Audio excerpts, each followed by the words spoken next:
Hello student, I am Jyoti Patil. Today we learn lesson number 1. The life cycle of animals.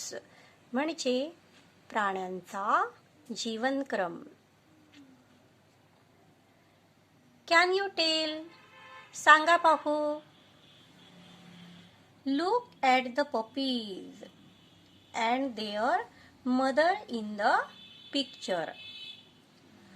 Puppies म्हणजे कुत्र्याची पिल्ले. कुत्र्याची पिल्ले आणि त्यांची आई यांच्याकडे बघा. Do you see some similarities? तुम्हाला कुत्र्याची पिल्ले आणि त्यांची आई यांच्यामध्ये काही सारखेपणा दिसत आहे का? हो. कुत्र्याची पिल्ले आणि त्यांची आई यांच्यामध्ये सारखेपणा आहे.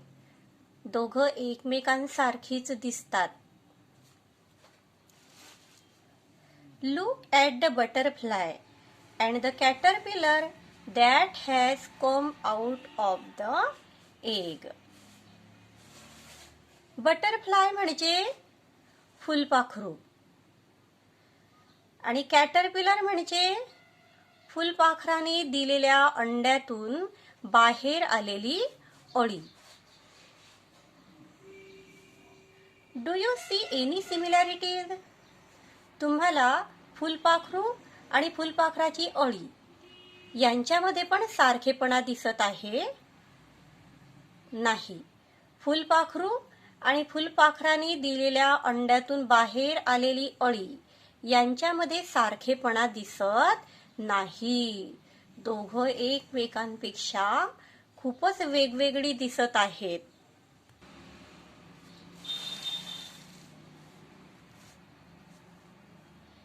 Can you tell? सांगा पाहू. अ हेन लेज एग्ज. कोंबडी अंडी घालते म्हणजे ती अंडी देते. Chicks come out of those eggs. त्या अंड्यातून कोंबडीचं पिलू बाहेर येत असतं. Do kittens come out of egg? Kitten म्हणजे मांजरीचं पिल्लू. मांजरीचं पिल्लू पण अंड्यातून बाहेर येत असतं? नाही. मांजरीचं पिल्लू अंड्यातून बाहेर येत नसतं, कारण मांजर हा प्राणी अंडीच देत नाही. द ग्रोथ ऑफ ॲनिमल्स म्हणजे प्राण्यांची वाढ.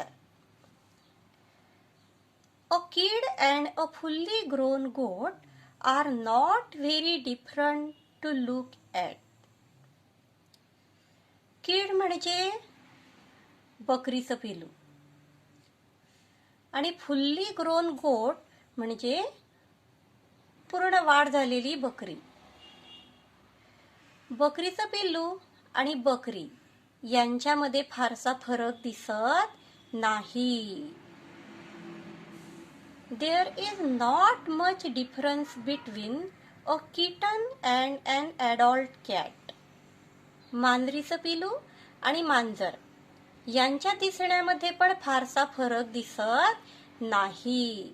दोघं पण एकमेकांसारखीच दिसतात. These babies grow in their mother's tummy and are born from the mother's tummy too. यांच्या पिल्लांची वाढ त्यांच्या आईच्या पोटामध्ये होत असते आणि त्यांचा जन्म सुद्धा आईच्या पोटातूनच होत असतो. विद्यार्थी मित्रांनो, तुमच्या सभोवताली असणारे प्राणी जसं की काऊ म्हणजे गाय, बफेलो म्हणजे म्हैस, हॉर्स म्हणजे घोडा, डॉंकी म्हणजे गाढव, मंकी म्हणजे माकड, तसेच डिअर म्हणजे हरिण यांच्यासारखे प्राणी अंडी देत नाहीत. त्यांच्या पिल्लांची वाढ त्यांच्या आईच्या पोटामध्येच होत असते आणि त्यांचा जन्म सुद्धा त्यांच्या आईच्या पोटातूनच होत असतो. These animals do not lay eggs. असे प्राणी अंडी देत नाहीत. But some animals like crows, spiders, lizard lay eggs. Crow म्हणजे कावळा, स्पायडर म्हणजे कोळी, लिझार्ड म्हणजे पाल यांच्यासारखे काही प्राणी अंडी देत असतात.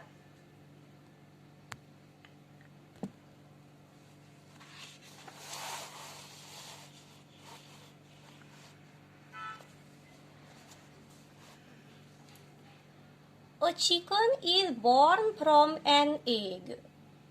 कोंबडीच्या पिलाचा अंड्यातून जन्म. Ants, butterflies, fish, frogs, snakes are all animals that lay eggs. Ants म्हणजे मुंगी, बटरफ्लाईज म्हणजे फुलपाखरे, फिश म्हणजे मासे, फ्रॉग्स म्हणजे बेडूक, स्नेक्स म्हणजे साप यांच्यासारखे प्राणी अंडी देत असतात. त्यांच्या पिल्लांची वाढ अंड्यामध्ये होत असते आणि अंड्यातील पिलाची वाढ पूर्ण झाली की पिल्लू अंड्याचं बाहेरचं कवच फोडून बाहेर येत असतं. But we do not often see their eggs. पण विद्यार्थी मित्रांनो, आपल्याला या अशा प्राण्यांची अंडी कुठे दिसत नाहीत. The eggs of some very small animals are very tiny. काही चिटुकल्या प्राण्यांची अंडी आकाराने खूपच छोटी असतात. ती किती छोटी असतात तर टायनी म्हणजे सूक्ष्म. ती आपल्याला सहजासहजी दिसत नाहीत एवढी छोटी असतात. टायनी म्हणजे सूक्ष्म, आकाराने अत्यंत लहान, जी की सहजासहजी दिसत नाहीत. We would hardly notice them. आपल्याला ते सहजासहजी दिसत नाहीत. So we do not come to know that these animals lay eggs.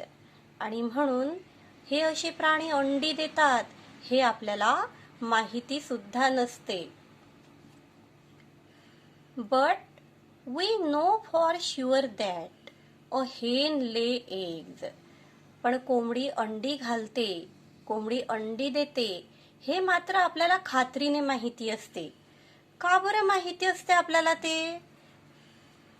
Her eggs are big enough to be easily seen. कोंबडीची अंडी ही आकाराने पुरेशी मोठी असल्यामुळे ती आपल्याला सहजासहजी दिसतात आणि आपण खात्रीने सांगू शकतो की कोंबडी हा प्राणी अंडी घालत असतो, कोंबडी अंडी देत असते. A new term. नवीन शब्द शिकूया. हॅच म्हणजे उबवणे. When a hen sits on her eggs to warm them, she is said to be hatching her eggs. अंड्यांना ऊब देण्यासाठी कोंबडीचे अंड्यांवर बसून राहण्याला अंडी उबवणे असे म्हणत असतात.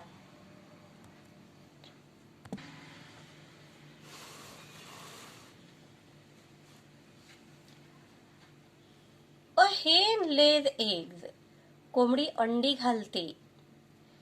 Warmth is necessary for the chicks to grow inside the eggs. Warm म्हणजे ऊब. अंड्यातील पिलांची वाढ चांगल्या रीतीनं होण्यासाठी उबेची गरज असते.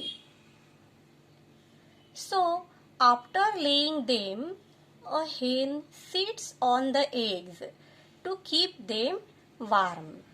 आणि म्हणून अंडी दिल्यानंतर कोंबडी अंड्यांवर बसत असते. तिच्या या बसण्याच्या क्रियेमध्ये कोंबडी तिच्या शरीराची उष्णता अंड्यांना देत असते आणि अशा अंडी उबवण्यामुळे अंड्यातील पिलाची वाढ चांगल्या रीतीने होत असते. Chicks inside slowly creep growing. अंड्यातील पिलाची वाढ होत राहते. When its growth is complete, the chick breaks the eggshell and come out. Eggshell म्हणजे अंड्याचं कवच, हे बाहेरचं आवरण. एगशेल म्हणजे अंड्याचं कवच, बाहेरचं आवरण. ज्या वेळेला अंड्यातील पिलाची वाढ पूर्ण होते त्यावेळेला पिल्लू अंड्याचं हे बाहेरचं कवच फोडून बाहेर येत असतं. आता बघा, या पिलाची वाढ अंड्यात पूर्ण झाली आणि या पिलाने अंड्याचं कवच फोडून ते बाहेर आलेलं आहे. The hen looks after its chicks till they grow a little bigger. काहीशी वाढ होईपर्यंत कोंबडी तिच्या पिल्लांची काळजी घेत असते. अन्न कसं मिळवायचं, शत्रूला प्रतिकार कसा करायचा, स्वतःचं संरक्षण कसं करायचं, हे कोंबडी तिच्या स्वतःच्या हालचालीतून जणू काही त्या पिल्लांना शिकवतच असते.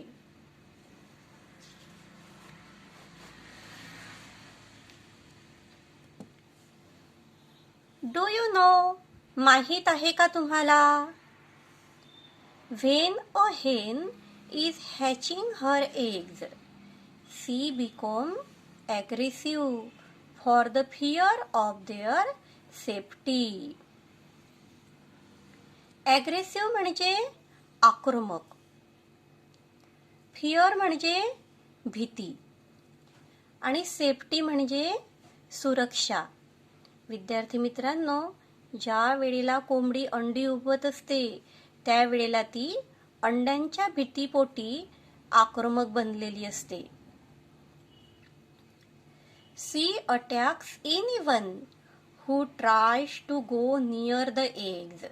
जो कोणी अंड्यांच्या शेजारून जातो त्याच्यावरती झपाटून जात असते.